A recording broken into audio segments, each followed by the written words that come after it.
All right, I need to just make sure that I'm not on mute. I'm all good. Everybody can hear me okay? So great. First of all, thank you, Brittany, and thank you to my alma mater and to my fellow Gators for allowing me to come back and speak with you. So I hope that you get something out of this. I'm not quite sure. I'm not going to place bets, but I'm excited anytime that I get to come back, whether it's virtually or appearing in Gainesville, and give back to my alma mater. So I'm a little crazy about UF. I've been committed to it since I was a student there in 1983. I graduated from law school in 1990. So I went through 4 football coaches, 4 university presidents, lots of change in the university over those years. And I was on the preview staff in 1985, and I recently was in a story with the Alumni magazine, and I said, you know, when I was on the UF preview in 1985, I started recruiting for the university, and I never stopped.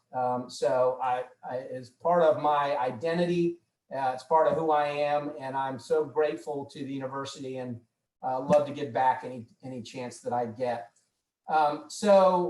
When Brittany asked me to speak again, I had done this last year. And so last October, I spoke to this class about leadership lessons in a very different environment. We had just watched the conclusion of Game of Thrones. Our Gators were on their way to another great season and a chance to go to Atlanta. We had just gone through a brush with Hurricane Dorian, with everybody complaining in Gainesville about the inconvenience to schoolwork and the Labor Day holiday weekend. And now what a difference a year makes. All of those things we complained about a year ago seem pretty trivial today, given current circumstances. So my hat's off to you for all the sacrifices that you've made in adjusting to your new environment.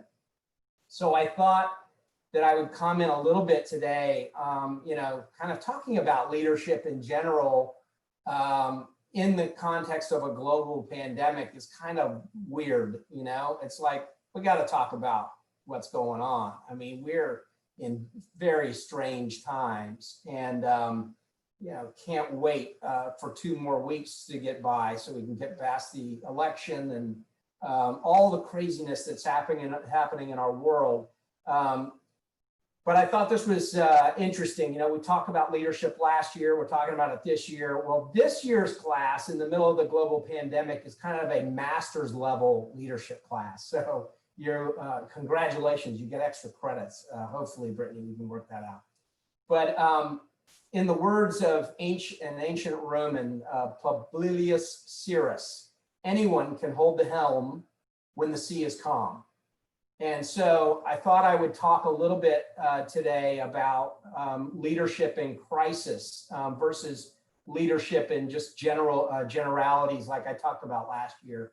And while I might not be the king of crisis or the caliphate of chaos or the master of disaster, I've been around a while, and I've seen a few nasty episodes in my life and my career.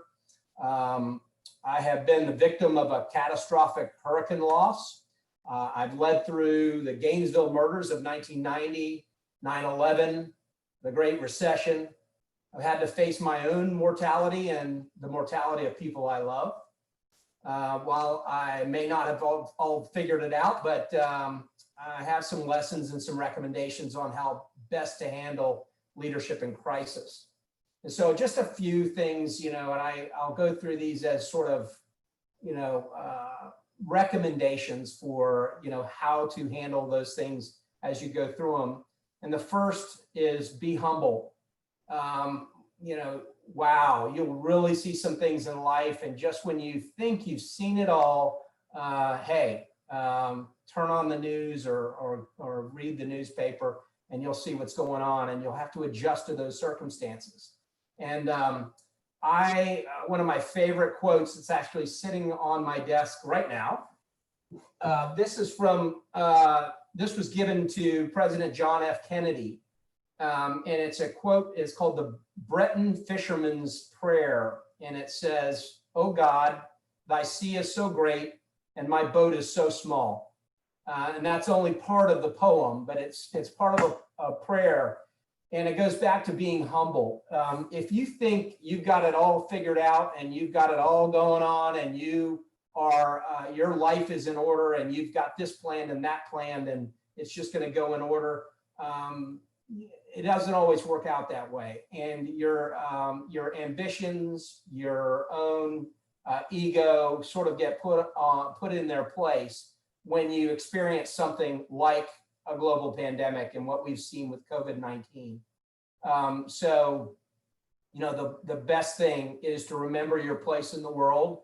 And while those things might be important to you now, they're not always going to be important in the face of a crisis. And you have to be humble and remember your place in that. The next is to be calm. And, you know, people, not only for yourself, but for others, be calm, be that calm force in their lives. And, you know, when your friends or your roommates come in and they're just like, this is too much, you know, whatever. And you kind of laugh and you're sort of, you know, hey, it's all going to work out. You know, if your health is good and your family's health is good, you know, that's saying a lot these days. And, you know, hey, when somebody responds to you with that real pithy, how you doing? Oh, I'm fine. Well, that has a whole new meaning in a COVID-19 environment. Don't ever take those things for granted. Be calm and be a voice of calm around those around you, because people that are following your leadership are going to look for that calm and they're going to be reassured by it. So even if you're anxious on the inside, maintain that calm on the outside. The other is be resolute. You know, the only thing that can beat you down in a time of crisis is yourself. I mean, fight hard, be resolute in whatever you're doing and whatever your responsibilities are, whether that's to your family, your friends, your school, or to your career. Be resolute and persevere. And again, people are watching you and they're going to watch and see if you give up, they're going to give up too. So again, be resolute. The next is be kind. And that is saying a whole lot these days, but be kind to yourself and be kind to others. Don't be so hard on yourself, you know, especially in a crisis. You're going to doubt your decisions. You're going to have that sort of self-doubt and self-criticism. Let that go and be kind to yourself and others. And, you know, if you're in that grocery store and somebody's scowling because they don't want to wear a mask and you're wearing a mask and, you know, they're worried, you don't know what's going on in their life. And, you know, they don't know what's going on in yours. Hey, a smile can go a long way. And that's the last point that I would make is keep smiling, be smiling all the time, even when you don't feel like it. Because again, it is contagious, more contagious than COVID-19. So, you know, that cheer, you know, and just putting a smile on your face, you will change someone's life in this process, in this crisis. And I just remember, you know, through some of the other really tough experiences, especially 30 years ago, when I was in Gainesville in August, late August and early September, and we were all under this cloud about this horrific murders that were going on and with our classmates and our environment, and the kind of fear and an anxiety that put on the entire campus. And it's totally different from what we're experiencing today.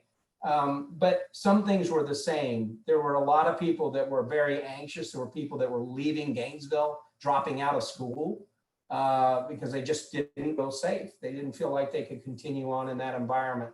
And, you know, those of us that were in leadership roles on campus, that was a time when we had to smile, we had to lock arms, and we had to embrace the things that were the very best about the University of Florida. And, you know, we've always had a little chip on our shoulder.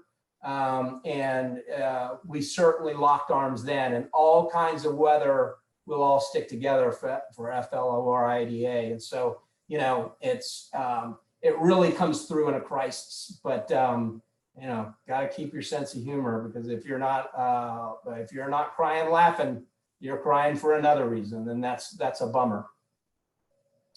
So beyond a crisis, what does it take to be a successful leader? And again, I don't have it all figured out. I have some ideas and some things that have helped me in my career, and, you know, in my extracurricular activities, and civic involvement. And the first one that I put on that list is be gritty. And in other words, be willing to work harder than anyone else. Do the jobs no one else wants to do, and do them well.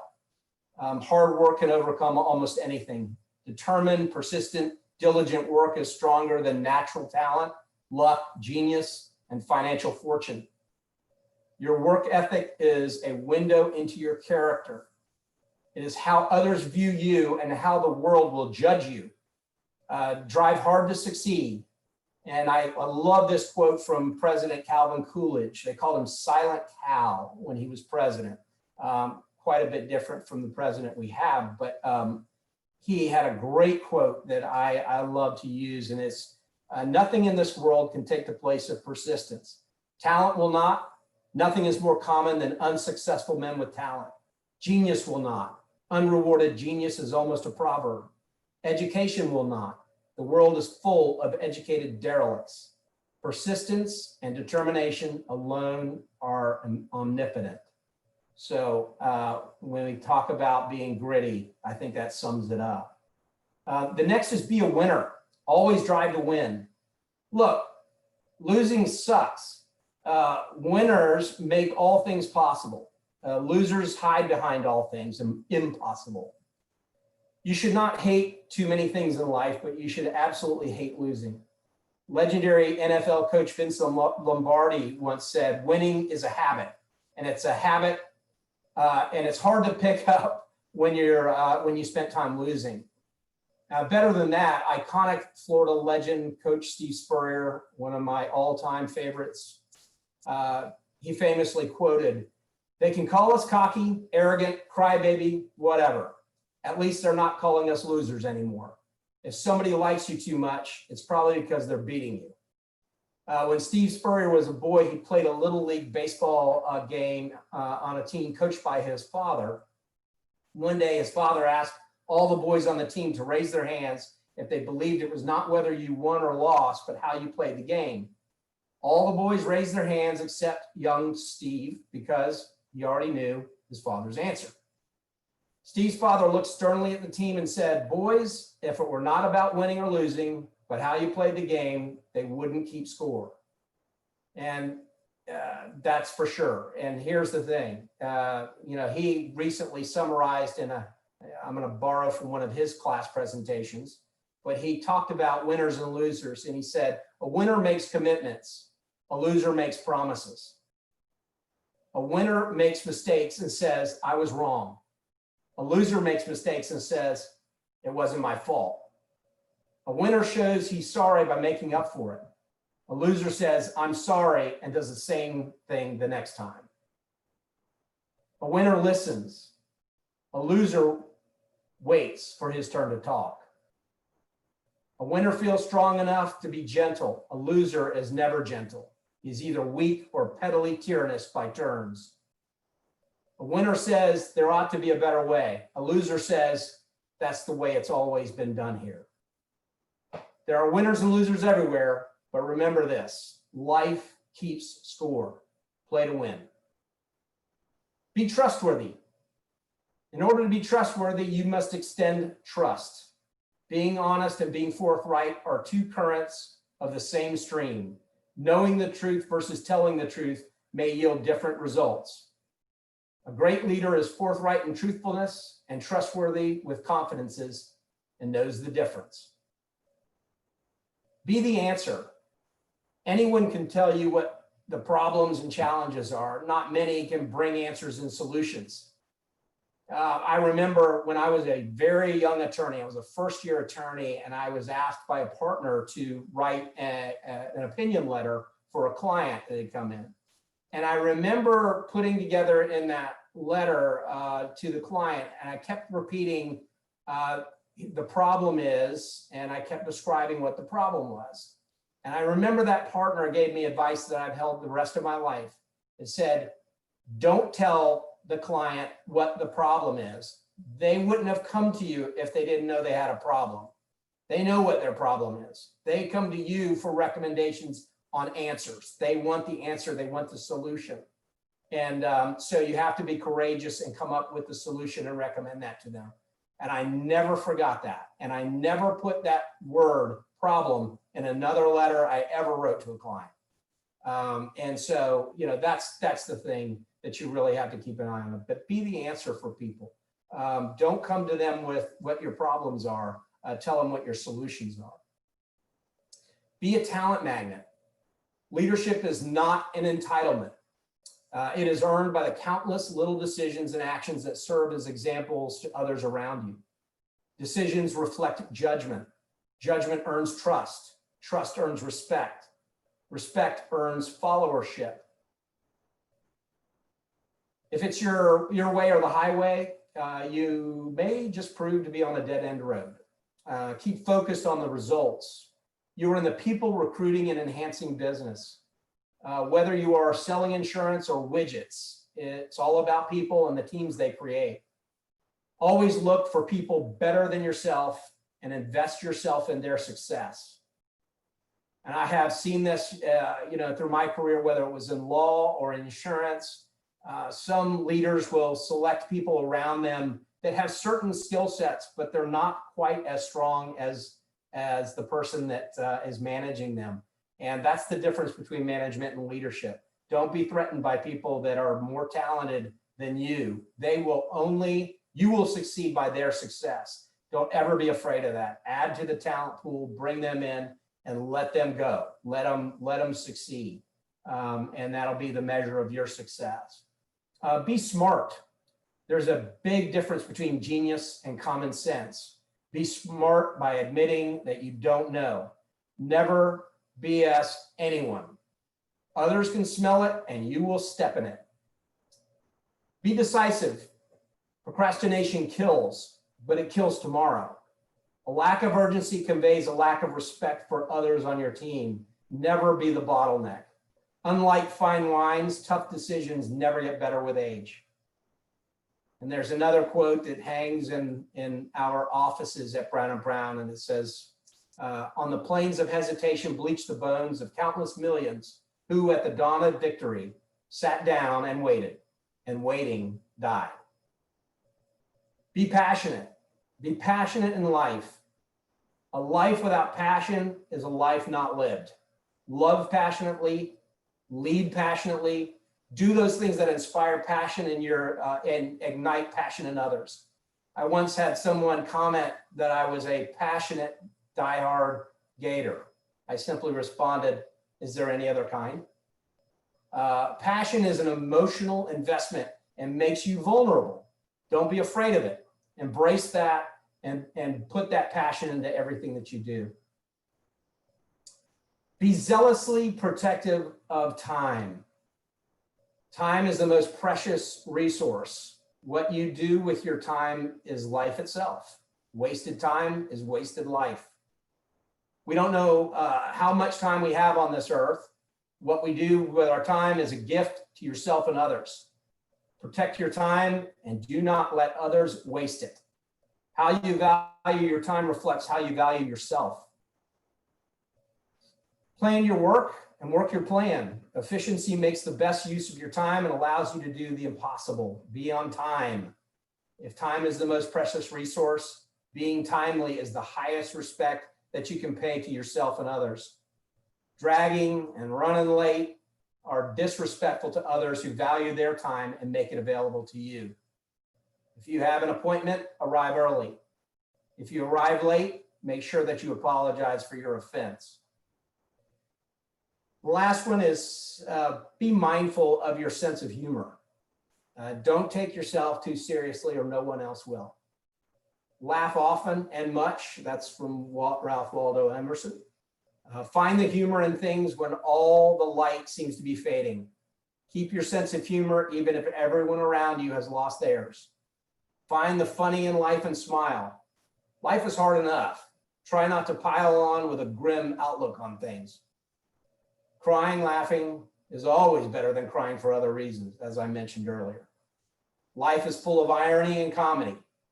Be observant and find the humor in even the most daunting circumstances. Laugh a lot. More importantly, make others laugh. It is a gift and can change lives.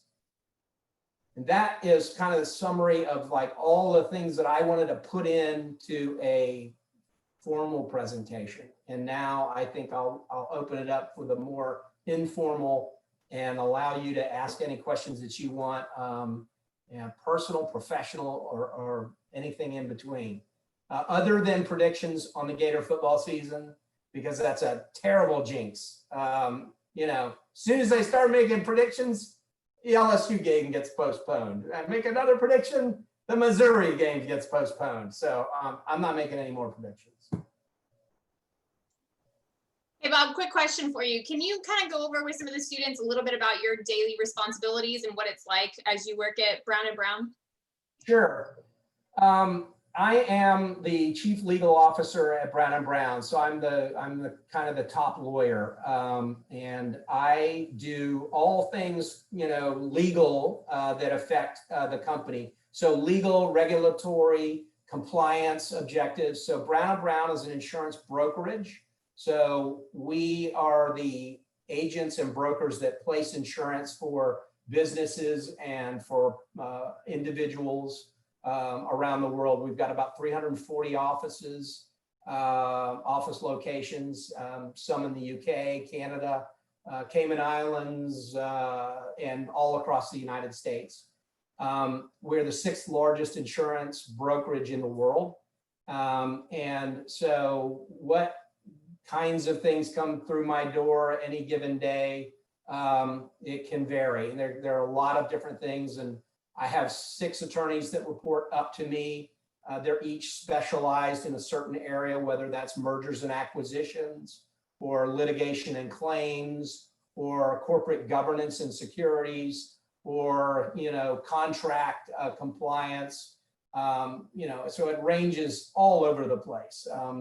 So, the only advantage is with all that, the size of the company and lots of things going on, the advantage is that it's just one client, Brown & Brown. And so that makes it a little easier than private practice where you have hundreds of clients with different needs and different demands and different issues. So, one client, lots of stuff.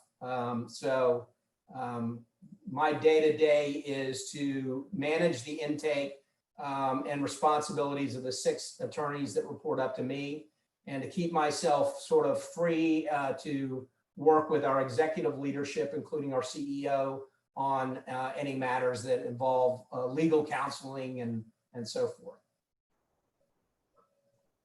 Perfect, thank you. So I have some questions here. I'll start off with the first one, and then I'll let the students kick in. So this one was emailed to me. Says, how can a UF student get more involved in order to be spotted by a good law school or company such as Brown & Brown? I think President Kreiser, this is going back a ways, but he used to talk about what percentage of your education actually occurs in the classroom versus outside of the classroom. Well, that's a little different these days in a pandemic environment where all of it's outside of the classroom. But I would say, when circumstances allow us to get back to some semblance of normal, be involved outside of the classroom, do things, whether it's club activities, whether it's tutoring, whether it's, any of those things that you can do, any of those skills that you can apply outside of the classroom that show something unique about you, that's different than just simply, here's what I here's what I made in, Age of Dinosaurs or whatever class you're taking. So, it's about sort of reaching out and making sure that you differentiate yourself. And so that someone looking at a bare resume, if they're looking at a screen and saying, okay, this is the GPA, this is the class curriculum. Oh, wait a minute, there's something that tells me about you. It tells me something about what you contributed to the university and to the university community. So I think that helps you stand out, not only in law school, but certainly helps in standing out for law firms.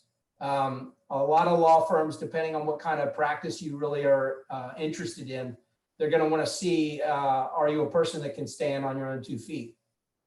Could you stand in front of a jury or present something in front of an appellate panel and stand on your own 2 feet? Can you stand on your own 2 feet in front of a client and give them news they don't want to hear? So those are things that, those are intrinsic, very subjective things that'll come out through activities and things that you did outside of the classroom. Awesome, thank you. All right, students, I'll let you guys get a word in here. Feel free to either type the questions directly to me or feel free to unmic and ask directly.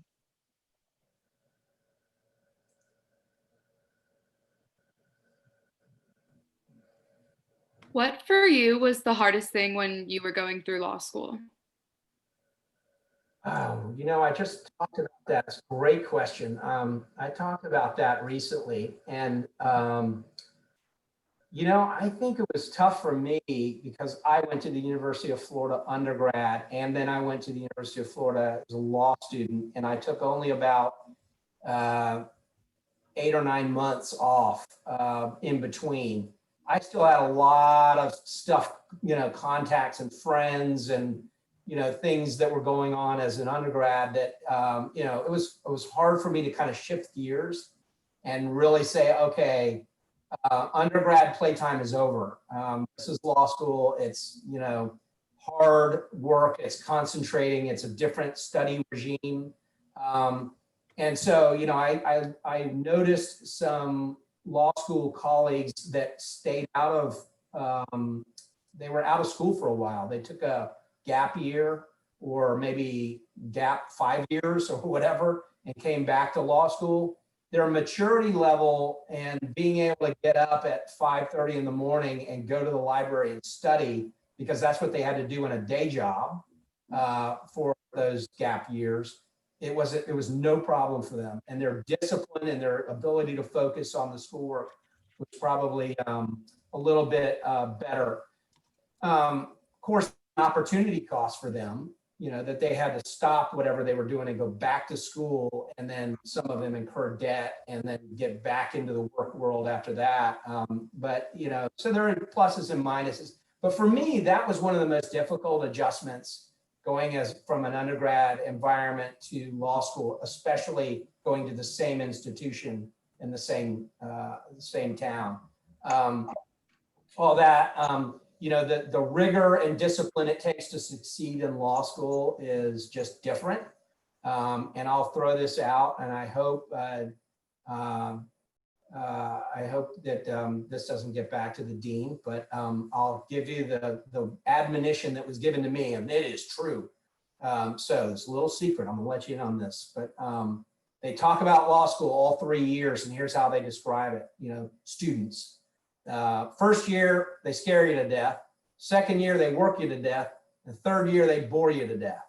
And it truly is like that. Like that first year is terrifying. It's like, well, I don't know if I can do this. I mean, it's really, there's a lot of stuff coming at you, the volume, and then you have that one exam at the end of the semester for your entire grade. And it's, 3 hours of typing in this exam. And, some of those exams are complete open book. Open note, whatever you want to use, have at it. That's a little terrifying. That means I don't care what resources you have. There's no way that you're going to cheat on this. It is it's how you think, it's how you analyze, and what you can deliver in that final exam. No pressure. I mean, really, your entire semester comes down to that. So anyway, those were some of the things that I think were the most difficult adjustments when I went from undergrad to law school. Thank you. All right, so we have a question in the chat that says, have you ever fired anyone, and how do you handle firing people? Yes, I have, more than once. Again, it's nothing to be to celebrate. That's a hard thing to do. Yeah, but one of the things that helps me get through even the decisions is, first of all, coming to that kind of decision because you're affecting somebody's livelihood, you're affecting their life. There's a lot of emotional kind of haze around that decision. Make it quick. It's like tearing off a Band-Aid. You do not want to try and just peel that off slowly, or let it go, because the longer you let it go, thinking that you're doing right by someone, by giving them another chance and another chance and another chance, if you know it's not going to work, the best thing that you can do for that person and for your organization is make that decision as quickly as possible. And I found that helps, because guess what? You're going to sleep rather than tossing and turning and agonizing over those decisions, and you're going to allow that person to move on. I've found in many circumstances, you sit down and just say, this is just not working. It's not working for you. It's not working for us. And we need to make a change. And when you make that you put it on the table. Yes, I've had some where it's very difficult and very emotional, but I've had others where there's this very unusual sense of relief by the person that you're terminating, that they knew it was coming. They knew all along. They've known it. And it's impossible, if you're doing your job right, that they don't know what the expectations are. And so oftentimes it was like, it was almost like, thank goodness. It's finally forcing a decision that they didn't want to make, that they either didn't have the strength or the courage to make, and you had to make it for them. So it's a hard thing. Again, I never take that lightly. And one of the things that I always tell our folks and people that I supervise and people that I lead that have responsibility over hiring and firing others, and I always tell them, bad hires make bad fires.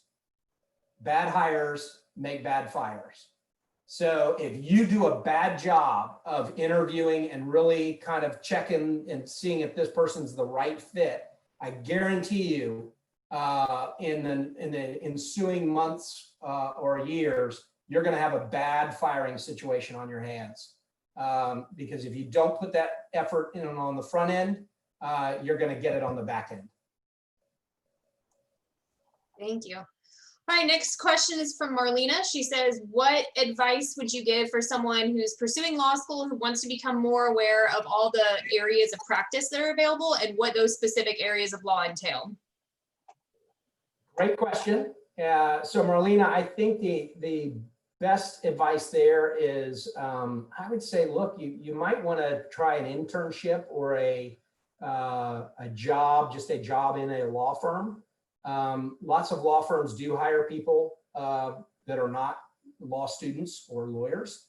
And so, for instance, when I graduated from undergrad, during that interim couple of months before I went off to law school, I worked for a private law firm that did commercial law. So it was civil practice. And I was the copy boy.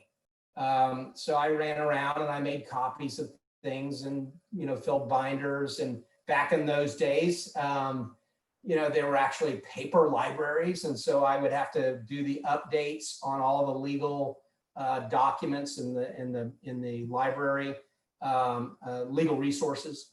And so that was a great experience because in the drudgery of making copies and moving furniture and, filing, I also got to go to court and sit and watch the attorneys try cases and go to hearings as their guest, and observe hearings. And yeah, I was like, this is what I want to do. I figured out the kinds of things that really inspired me and motivated me. And I also got an eye full of different kinds of practices where I was like, I don't ever want to have anything to do with that. That's just not my bag. So by the time I got to law school, I had a pretty good idea of what I wanted to do. That said, don't try to make those decisions before you get to law school. And so don't be so set that you don't keep your mind open, because how many of you, and you'll just do this by show of hands, how many have you changed your major? So, okay, we got quite a few hands. So, look, it's the same thing in law school. You may go in thinking, I want to be a prosecutor. I want to stand in front of the jury and try murder cases. This is what I want to do. Or I want to be a defense attorney, or I want to go into civil practice or whatever. And you're going to go in front, you're going to be in a class and you're going to have a teacher, or you're going to have a subject that is going to inspire you to do something totally different.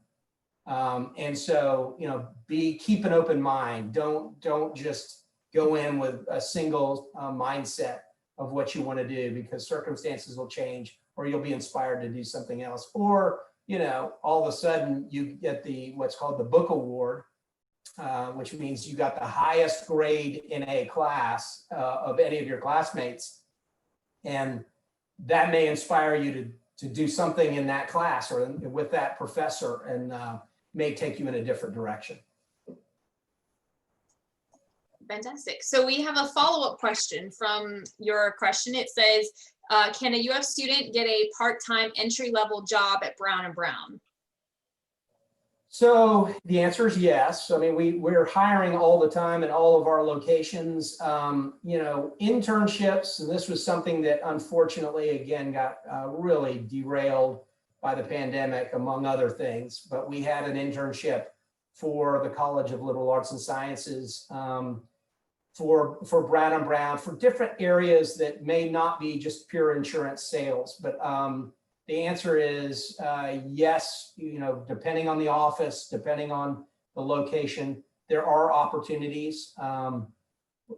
We've been really, not just our internship program, but I have to tell you, this has been, it's been a disorienting thing for our business as well as other businesses out there. So I'm concentrating on maintaining the payroll I've got, rather than trying to figure out what it's going to be, next summer or going forward. But, always look, we post our job openings on our website, and we are always looking to put people in there. And one of the things that Brittany and I talked about and sort of inspired us to consider the internship program is, I am a graduate of the College of Liberal Arts and Sciences. And I work for a publicly traded insurance brokerage. So what does my experience as an undergraduate with a class degree, undergrad, political science major, and what does my law degree, how did that make me a good fit for being the general counsel of an insurance brokerage? It didn't. There are no prerequisites to selling insurance or to being in the insurance business. So I want you to know that we are looking to try and expand the fact that your students at the University of Florida puts you in a different class, in my view, and in others. And so we want to make sure that we're not just recruiting business majors, or we're not just recruiting risk management and insurance majors from Florida State. They've got that program at FSU, and it's like, look, I 10 times rather hire a Gator that has what it takes to be successful in our business we can teach them insurance. But I want to see if they've got the all of those characteristics that I mentioned before. If you've got that and you're a Gator, you got an advantage. All right. So the next question is from Alyssa. She says, you talked about how leadership styles and your method shift in crisis. So I'm reading this. Let's see. What was the shift like for yourself and your company at the start of the pandemic, specifically in terms of leadership? Wow, great question. You know, back in February, actually in January, and I was just presenting to our board of directors this morning, and we were talking about, we just concluded our quarterly board meeting, and in talking to our board, I put a side-by-side timeline together from the first quarter, the second quarter, third quarter, and now as we go into the fourth quarter of the year, what was going on at Brown & Brown, and then right next to it, what was going on in the rest of the world with the pandemic. And in January, we had just started talking about updating our crisis response and business resiliency plan. And so I was reviewing that with our CEO in January, and then late February, all of a sudden the news comes out. The first COVID-19 cases were showing up in the United States. And the word was sort of getting out. This was even before it was declared a pandemic, but it was like, we have a real situation coming. And so we implemented that crisis response plan that we had just talked about, and put together a group, a task force to respond within the company. And so we had our business continuity plan engaged, where we moved 10,168 of our teammates. So that's 99% of our entire workforce went to a remote working environment virtually overnight. So 340 offices basically closed, and all of those people went to a remote working environment, and we did that in a matter of days, with virtually no issues and no interruption for our clients and prospects. We also immediately launched a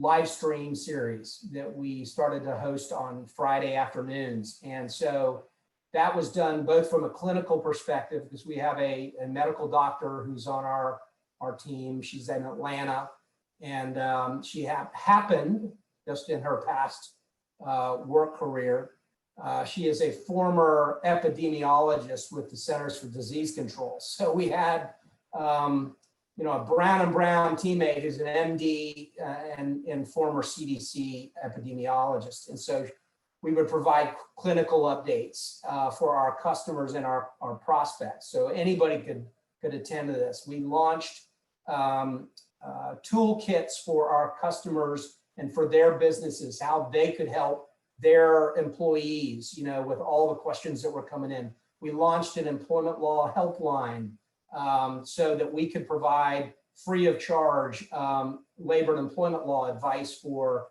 our employers out there, commercial employers.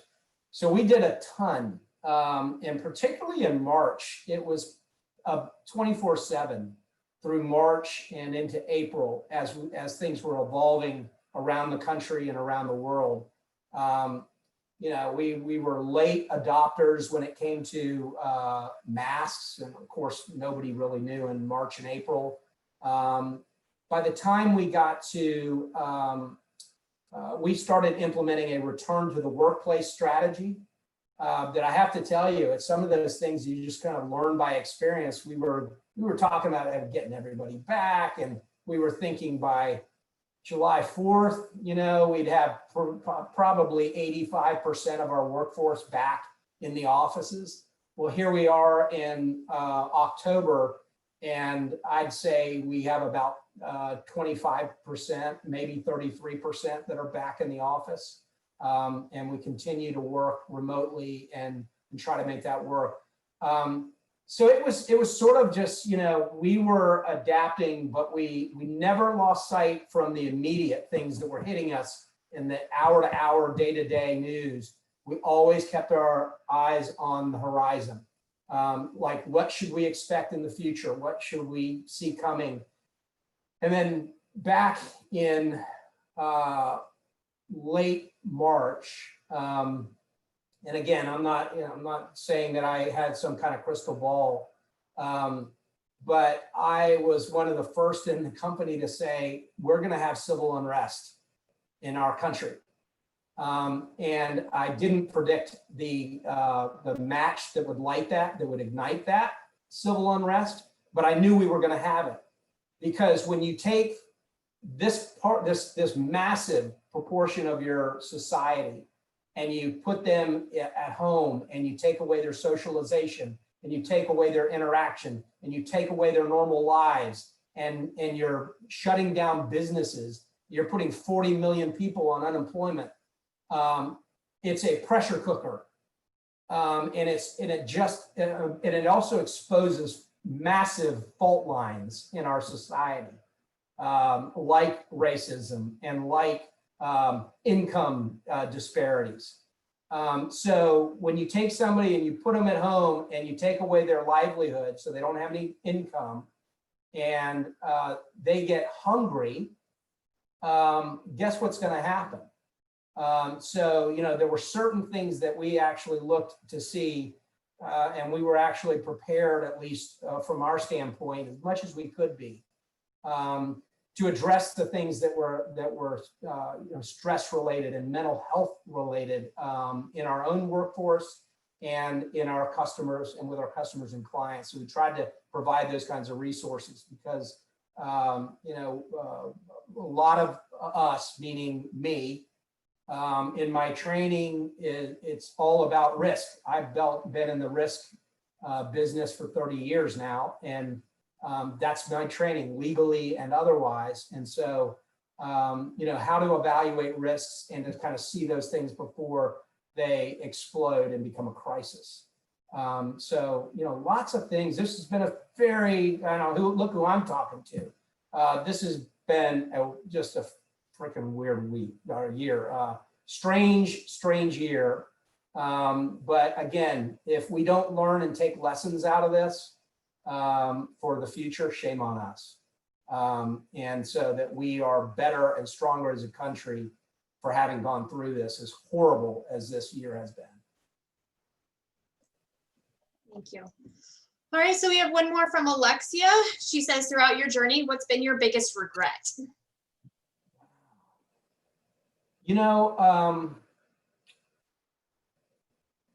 Wow, let's see. You might have me stumped. One of the, I really try to make my decisions in my career, personally and professionally, is never look in the rearview mirror. And I'd have to think hard if I had a big regret. I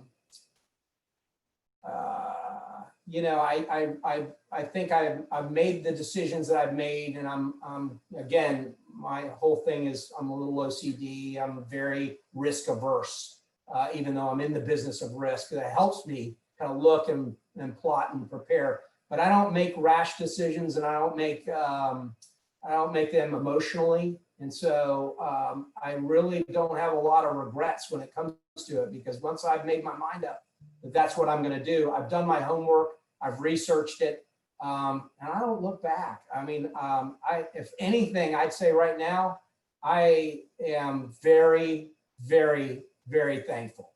I'm blessed to be a Gator.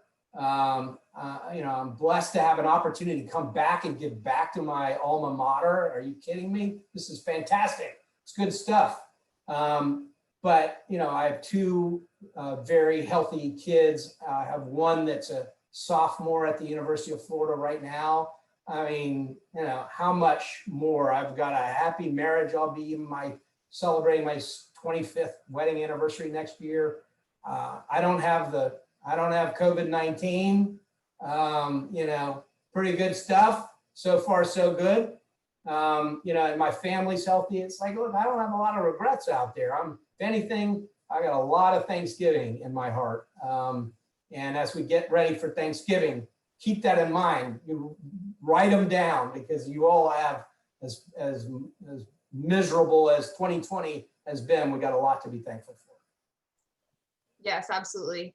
So the last question that I've been sent says, as a hiring manager, or not a hiring manager, but someone who helps in this decision-making process of who to hire with lawyers, is it a better idea to focus on research and in specific case studies, or shift your attention to part-time jobs? Well, I think it probably depends on what opportunities might present themselves to you. I don't think there's a wrong or right course on either one of those. If you had an opportunity to do research and assist in some kind of clinical, legal clinic, or research in a setting or environment, I think that's a good opportunity, and you absolutely take it. If it's working in a law firm, or working for the state's attorney's office or the AG's office, or whatever it might be, in a non-legal capacity, but you're exposed to what you're doing and that comes through in the resume, I think that's a good thing too. Lots of, it's really going to depend on the opportunities that are available to you. So not all of you are going to have those. Some are, it may be luck, it may be pure skill, but you are a pretty competitive group, and not just with each other, but with all of the other students that are graduating from universities across the country.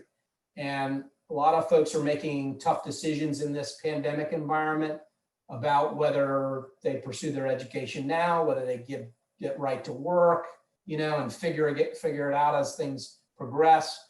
And I have very little advice to give on that front. That's a hard thing to advise. It's just going to depend on the opportunities that are presented to you and the choices that you make at the time, because we're all trying to figure out where the end of this is, and no telling right now. Just make sure you participate in Beyond 120 activities. Right? There you go. There we go. All right. We have time for, I think, one more question. Does any student want to unmic and ask a question? I would like to do so, please. Okay. Sir, may you please briefly explain the transition from UF's College of Law to such a high status position at Brown & Brown Insurance? Yeah, Mikhail, it's a good question, and it took a long time for me to kind of figure my way through these things. And so it wasn't immediate. When I graduated from law school, I went back to my hometown in Daytona Beach. This is where I was born. My father was born. My grandfather moved here over a century ago. So we have a long relationship and history in this community. And I can tell you, when I graduated high school, I said, I'm never coming back. I never thought I'd be back in Daytona Beach. And so I went to law school, and I clerked in Tampa. I clerked in Orlando. I was looking to get out of Daytona Beach, and sort of, it's that once you graduate, that's the last you want to see of that hometown, other than visiting your folks or other family members. And strange things happen, and strange opportunities present themselves. But when I graduated in 1990, we were in the middle of a recession, not nearly like what we've experienced recently, but we were in a recession, and I had some job offers in Tampa and in Orlando, and then I had this offer in Daytona Beach with a law firm here. And I figured, given the circumstances right now, it's a tough position, because some of the classes that had graduated in the semester ahead of mine or in the year ahead of mine, they were getting let go in this recession. So they were last in, first out when the recession hit. So I was real careful when I took my job. Again, that risk averse thing with me. I accepted the job in Daytona Beach because I figured that as coming back to my hometown, I might be able to develop my own client list via Rainmaker quicker than if I went to a town where nobody knew who I was. And I had no idea who anybody else was. And so that ended up being a very good move for me. And so I was able to capitalize on that. And at a very young age, as a young associate attorney, I was bringing in clients to the firm, not necessarily for me to work on, but I was giving them to other attorneys to work on. And that's a big deal in a law firm. So I never did plaintiff's work. I did only defense work. And one of the first clients that I had the fortune of working on some of their matters was a private company at that time called Brown & Brown. And so Brown & Brown was one of my very first clients that I got to do, some projects and work on matters. And so I went from, working with them to working a little bit more. And then I became one of their primary outside attorneys that handled work for them. And so along the way, all of a sudden I get an opportunity to go in-house and work for Brown & Brown. And I never would have had that opportunity had I not had that outside counsel experience with them. So you never know how things are going to turn out. Now, 21 years later, I've had that chance to work with them and develop that trust and confidence and develop the relationships with them. So, could I have predicted that when I graduated from high school or when I graduated from law school? No way. It's, sort of just putting yourself in the right place and recognizing when opportunity knocks. Sometimes people don't want to hear it. You've got to listen carefully, and when opportunity knocks, and you got to recognize what the right opportunities are and take the plunge. All right. Well, that concludes our workshop today. Now I want to thank Bob so much for coming. So let's all say thank you, thank you, thank you so much. This was a fantastic time to kind of pick your brain a little bit. Absolutely. Go Gators. All right. And the recording of this will be online if you guys want to go on and rewatch. So thank you everyone so much for coming. Thank you, Bob, for coming to speak with us today, and go Gators. Go Gators. Great to see you. Thank you. Thank you. Nice meeting you.